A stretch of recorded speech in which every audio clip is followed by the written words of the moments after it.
He told me I was boring, that I wasn't ambitious enough for his new life. He left me for someone better. I lost everything. My marriage. My home. My confidence. I cried on bathroom floors wondering what was wrong with me.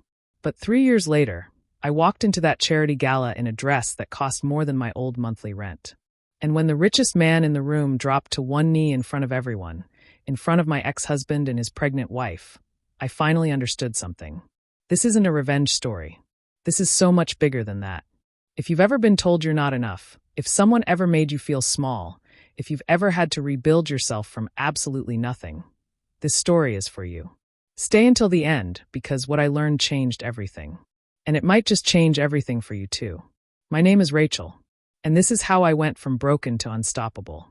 Welcome to Reality Stories Hub. While you are here, please hit the subscribe button and comment your view on the story and where you're watching from.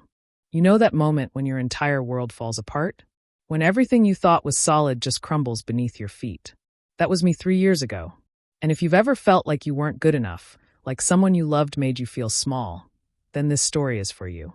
Stay with me, because what happens at the end will show you that sometimes the worst thing that happens to you becomes the best thing that ever happened. My name is Rachel, and I need to tell you about the day my husband told me I wasn't enough. I was 32 years old. I'd been with David since we were teenagers. We met in high school, fell in love over shared lunches and late-night phone calls. 10 years together, 7 of those married. I thought we were happy. I really did. I worked as a bookkeeper at a mid-sized company in Manchester. Nothing fancy, but steady. David was an engineer, and when he got promoted to lead a major project, I was so proud of him. I threw him a little celebration dinner. I told everyone how amazing he was. I believed in him completely. But then things started changing. He'd come home later and later. Always tired. Always distracted. He started dressing differently, nicer somehow. New cologne. He'd talk about people from work I'd never heard of before, using phrases that didn't sound like him. And there was this distance between us, like he was standing right in front of me, but his mind was somewhere else entirely. I told myself I was being paranoid. He was just stressed with the new job. This was normal. This would pass. Then one night, while he was in the shower, his phone buzzed on the kitchen counter. I wasn't trying to snoop, I swear. But the message lit up the screen where I could see it. Can't wait to see you tomorrow. You make everything better. It was from someone named Vanessa. My hands started shaking. My chest felt tight. I knew. In that instant, I just knew. When David came out of the bathroom, I was sitting on the couch with his phone in my hand. He saw my face and he knew that I knew. And you want to know the worst part? He didn't even look sorry. He looked annoyed. Like I'd caught him doing something mildly inconvenient. We talked that night. Or rather, he talked and I listened while my heart shattered into 1,000 pieces. Vanessa was someone from his new project team. Younger. Ambitious. Confident. He said she challenged him. She pushed him to think bigger. She had goals and drive and passion. And then he said the words that I'll never forget as long as I live. Rachel, you're safe. You're comfortable. But I need more than that now. I need someone who matches where I'm going. Someone exciting. And you're just not that person anymore. Not that person. Like I'd somehow become less. Like loving him, supporting him, building a life with him had made me boring. The divorce happened fast. His lawyer was better than mine. I got almost nothing. A little bit of money, barely enough for a deposit on a flat and maybe 2 months of living expenses. Our friends, all those couples we'd spent years with, they chose him. Suddenly I was the one who let herself go. The one who couldn't keep up. Nobody asked what I'd sacrificed. Nobody remembered that I'd worked extra shifts to help pay for his engineering courses. Nobody cared that I'd believed in him when he was just a kid with dreams and no plan. I moved into a tiny flat in a rough part of town. The kind of place where you hear your neighbors through the walls and the heating barely works in winter. I'd lie awake at night wondering what was wrong with me. Was I really that boring? That forgettable? That easy to replace? I'd see photos online of David and Vanessa at fancy dinners at company events, smiling like they'd discovered something I could never understand. And every photo felt like proof that he'd been right. I wasn't enough. The worst part wasn't even the betrayal. It was the way I'd disappeared. I'd spent so many years making myself smaller, quieter, easier to deal with. I'd stopped talking about my own dreams because they seemed silly compared to his. I'd stopped taking up space. And in the end, I'd vanished completely. Even to myself. For months after the divorce papers were signed, I had a breakdown at work. I locked myself in the toilet and cried so hard I thought I might be sick. My coworker knocked on the door asking if I was okay, and I couldn't even answer her. I just sat there on the cold floor, feeling like I'd never be okay again. That was my rock bottom. That was the moment I realized I had a choice to make. I could stay in this dark hole, or I could try to climb out. And if I was going to climb out, I needed to stop living a life that someone else had designed for me. I needed to remember who I was before I became David's wife. Before I became practical and responsible and safe. I needed to remember the girl who had dreams of her own. So I made a decision that everyone thought was crazy. I made a decision that scared me more than anything I'd ever done. But it was the first decision in years that felt like mine. And that decision changed everything. 2 weeks after that breakdown in the work toilet, I quit my job. Everyone told me I was making a huge mistake. My mom said I was being reckless. My sister said I was having some kind of crisis. My few remaining friends said I needed to think practically. But that was exactly the problem. I'd been thinking practically my entire adult life, and where had it gotten me? Alone in a tiny flat, crying myself to sleep, wondering if I'd ever matter to anyone. Before I met David, before I became sensible and careful, I wanted to be a photographer. Not just someone who took nice pictures at weddings, but a real artist.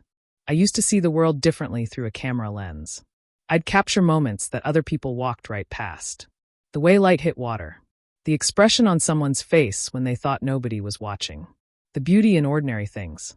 David used to say it was a nice hobby, but not realistic. Not something you could build a life on. So I'd put my camera away and become a bookkeeper instead. Safe. Boring. Practical. But now I had nothing left to lose. I started small. I offered to take photos for people I knew. A friend's birthday party. Someone's family portraits. A local cafe that needed pictures for their website. The money was terrible. Some weeks I barely made enough to cover food. I was terrified every single day. But I was alive again. For the first time in years, I felt like myself. Then I met Grace. She owned a small photography studio in the Arts Quarter of Manchester, and I'd wandered in one Saturday just to look at the prints on the walls. We started talking, and somehow 3 hours passed. She was this incredible woman in her 60s with wild gray hair and colorful scarves and this energy that just pulled you in. When I told her my story, she didn't give me sympathy. She didn't tell me how sorry she was. Instead, she looked at me and said, "So what are you going to do about it?"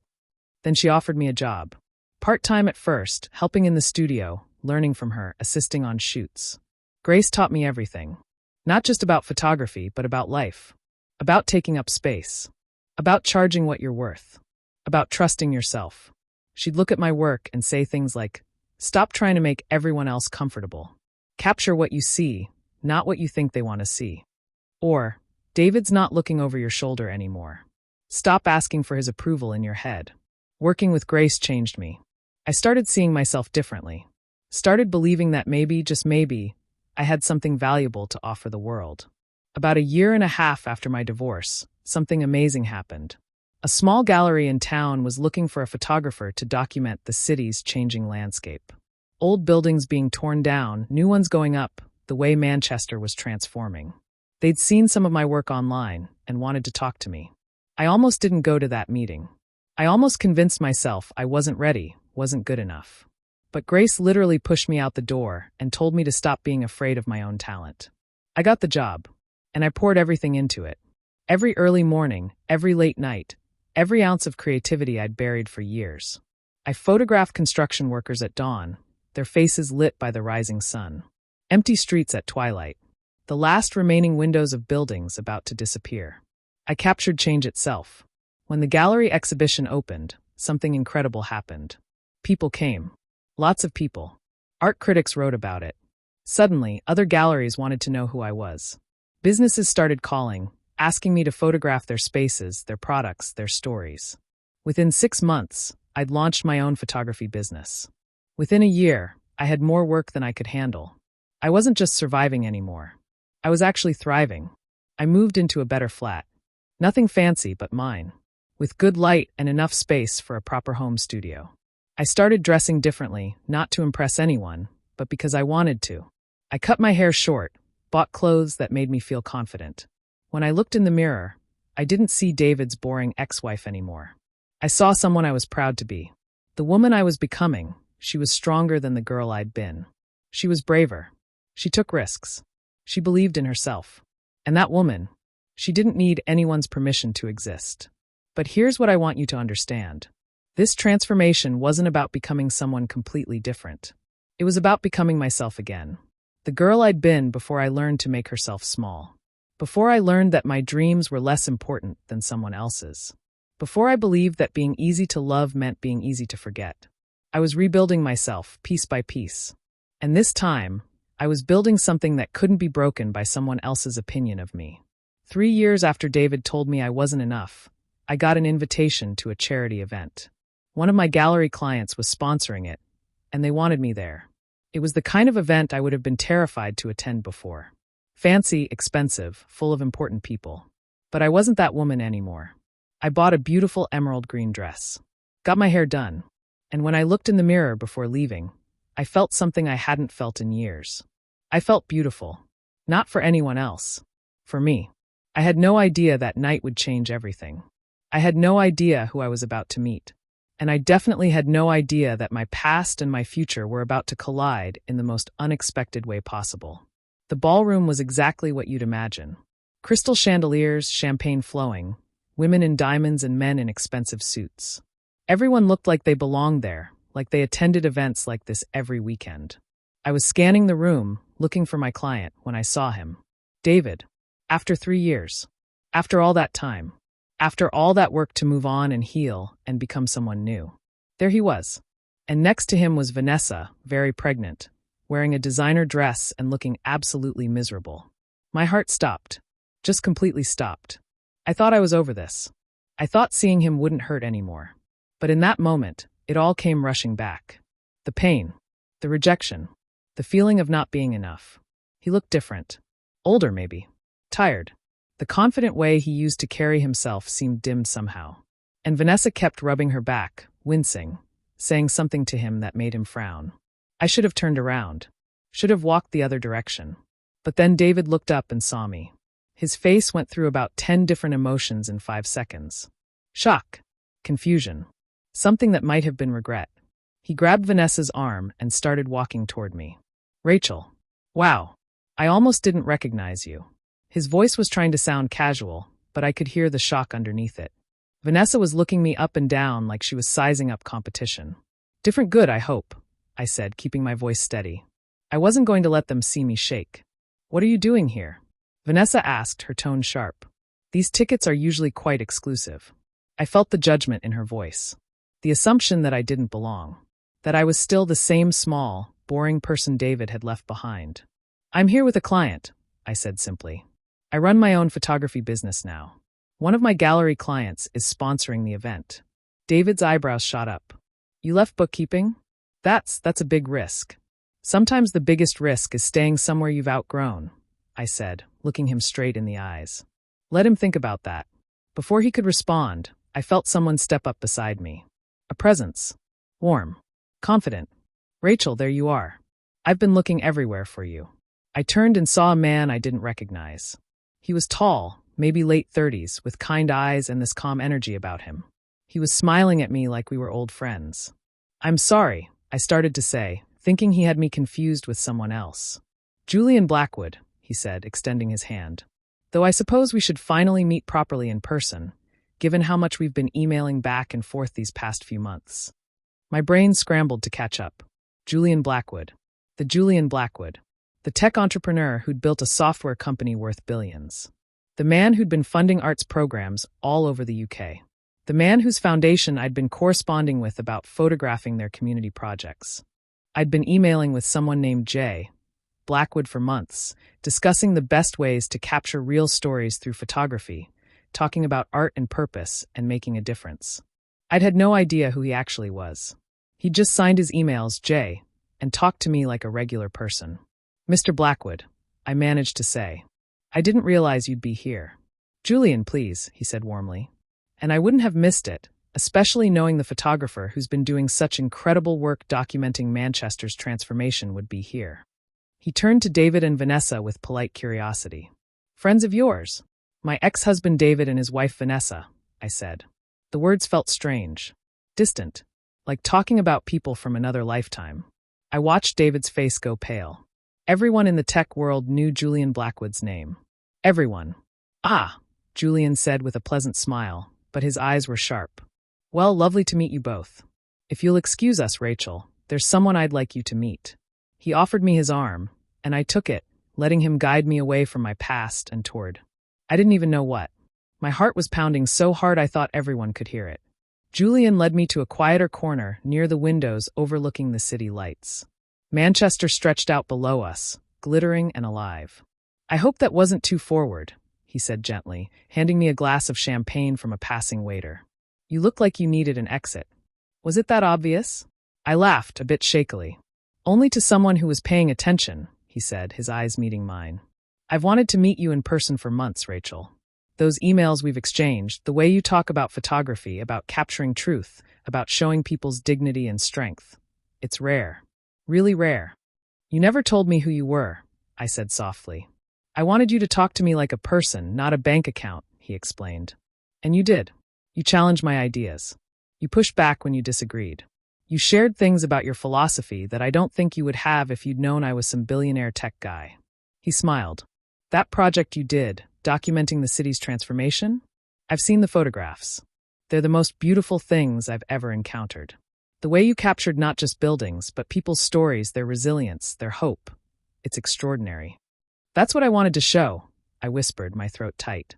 That change can be beautiful. That breaking down isn't the end of the story. I know, Julian said quietly. And when my team told me your name, I remembered you. From before. Before. 7 years ago. At your wedding, actually. My heart stuttered. You were at my wedding? Briefly. I was dropping something off for the venue owner. You were in the hallway, adjusting your veil. You smiled at me, asked if I was lost, offered to help me find who I was looking for. His voice got softer. You were so kind. So warm. You made a stranger feel welcome on what should have been the happiest day of your life. And I remember thinking that your husband was the luckiest person in the world. I couldn't breathe. When I saw your name on those gallery photographs, he continued, I hoped maybe I'd get a chance to tell you what your work means to me. What you mean to me. And that's when everything changed. I stood there, staring at Julian, trying to process what he'd just said. This man, this brilliant, successful, incredible man, had remembered me. Had seen something in me worth remembering, even when I couldn't see it in myself. Come with me, Julian said suddenly, taking my hand. He led me back toward the center of the ballroom. And somehow, without him saying a word, people started to notice. Conversations quieted. Heads turned. I saw David and Vanessa near the edge of the room, their faces frozen in confusion. My heart was racing. What was happening? Julian took the microphone from the event host. The entire ballroom went silent. I apologize for interrupting, he said to the room, his voice calm and clear. But there are moments in life that can't wait for the right timing. Moments that demand to be honored right now. He turned to look at me, and his eyes were so full of emotion I could barely breathe. I've spent the last 10 years building technology, creating companies, making money. But I never really understood what mattered until I met the woman standing next to me. Oh God, this was happening. This was really happening. Rachel, he said, and his voice was just for me now, even though hundreds of people were watching. You take broken things and make them beautiful. You see potential where other people see problems. You've rebuilt your entire life with such grace and strength that it takes my breath away. Then he dropped to one knee. The room gasped. Someone dropped a glass. I heard Vanessa's sharp intake of breath from across the ballroom. I know this is fast, Julian said, pulling out a ring that caught the light and threw sparkles across the floor. I know we've only known each other in person for a short time. But I've learned enough to know that I don't want to spend another day without you in my life. Not as a photographer I admire, not as someone I email, but as my partner, my equal, the person I want to build something real with. His eyes held mine, steady and sure. You've already transformed everything you touch. Will you let me spend my life watching you shine? Will you marry me? The room was completely silent. I could feel hundreds of eyes on me. Could feel David's stare burning into my back. Could feel the weight of this moment, this choice, this absolute turning point in my life. And here's what I realized in that moment. This wasn't about David. This wasn't about proving anything to him or Vanessa or anyone else in that room. This wasn't about revenge or showing them I'd won. This was about me recognizing that I deserved someone who saw me. Really saw me. Someone who celebrated my dreams instead of calling them impractical. Someone who wanted to build something with me, not change me into something more convenient for them. Yes, I said, my voice clear and strong. Yes, I'll marry you. The room erupted. People were cheering, applauding, camera flashes were going off everywhere. Julian slid the ring onto my finger and stood up, pulling me into a kiss that felt like the first page of a brand new chapter. When we broke apart, he was grinning like he'd just won the lottery. Over his shoulder, I caught a glimpse of David. He looked absolutely gutted, like someone had punched him in the stomach. Vanessa was pulling on his arm, trying to get him to leave, her face red with anger or embarrassment or both. For just a second, David's eyes met mine. And I saw it all there. The regret. The realization of what he'd thrown away. The understanding that he'd been wrong about me. But here's the thing. I didn't feel triumphant. I didn't feel like I'd gotten revenge. I just felt free. Free from needing his approval. Free from the story he'd told about me not being enough. Free from the version of myself I'd twisted into trying to make him happy. David started moving toward me, probably to say something, probably to offer awkward congratulations. But Julian stepped smoothly between us, his hand warm on my lower back. I don't think that's necessary, Julian said politely but firmly. And for once in my life, I didn't need anyone to protect me. I looked at David, really looked at him, and I felt nothing but a strange sort of compassion. I hope you're happy, David, I said quietly, meaning it. I really do. But this part of my life, the part with you in it, it's done. And I'm okay with that. More than okay. I watched something break in his eyes. Some last hope that maybe I'd been waiting for him all this time, that maybe he could come back somehow, that maybe he'd made a mistake. But I hadn't been waiting. I'd been busy becoming someone I actually liked. Julian took my hand and led me away, out onto the balcony where we could see the whole city spread out before us. The night air was cool and clean, and I could finally breathe again. Are you okay? He asked softly. I'm perfect, I said, and I meant it. I'm absolutely perfect. I meant what I said in there, Julian told me, his thumb rubbing gentle circles on my hand. Every word. I know this seems crazy and fast, but when you know, you know. And I know that you're the most remarkable person I've ever met. You barely know me, I whispered. I know that you're brave enough to start over when everything fell apart. I know that you see beauty where other people see ruins. I know that you're kind even when the world hasn't been kind to you. I know that you've built yourself back up without compromising who you are. That's everything I need to know. I looked at this man, this unexpected gift, and I realized something important. He didn't rescue me. I'd already rescued myself. But he was smart enough to see that and want to be part of it. He didn't want to fix me or complete me or save me. He just wanted to walk beside me. And that made all the difference. So here we are. That's my story. But before I finish, I need to tell you what this is really about. Because it's not about what you might think. This isn't a revenge story. This isn't about a woman getting back at the man who hurt her by landing someone richer and more successful. That's not what happened here at all. This is about a woman who got broken down so completely that she had no choice but to rebuild herself from scratch. And in that rebuilding, in that painful and terrifying process of figuring out who she was without someone else defining her, she became someone extraordinary. Let me be clear about something. I didn't need Julian's proposal to know my worth. I knew my worth the day I quit my bookkeeping job and chose myself. I knew it the day I picked up my camera again and decided my dreams mattered. I knew it every single morning when I looked in the mirror and recognized the woman staring back at me. Julian didn't save me. I'd already saved myself. But he was aware enough, secure enough, evolved enough to see that and want to be part of it. And that's the whole point. He didn't want someone to fit into his life like a puzzle piece. He didn't want someone to make him look good or reflect his success. He wanted a partner, an equal, someone with her own light, her own dreams, her own power. That's what David never understood. He needed someone to complete him, to fill in his gaps, to make him feel bigger. He thought that's what partnership was. But real partnership? It's two whole people choosing to build something together. Not one person shrinking so the other can expand. And David, well, he had to watch it all happen. Had to see the woman he called boring and unambitious become someone remarkable. Had to realize that maybe the problem was never me at all. Maybe the problem was that he was so busy chasing some imaginary version of success that he couldn't recognize the real thing when it was beside him every day. But you know what? I don't hate him. I really don't. And I don't even hate Vanessa, though she certainly made that difficult. They're just two people who built their relationship on someone else's broken pieces. And that foundation was never going to hold. That's not my problem anymore. That's not my story anymore. I'm telling you all of this because I know some of you are where I was 3 years ago. You're lying awake at night wondering what's wrong with you. You're in that bathroom crying because someone made you believe you weren't enough.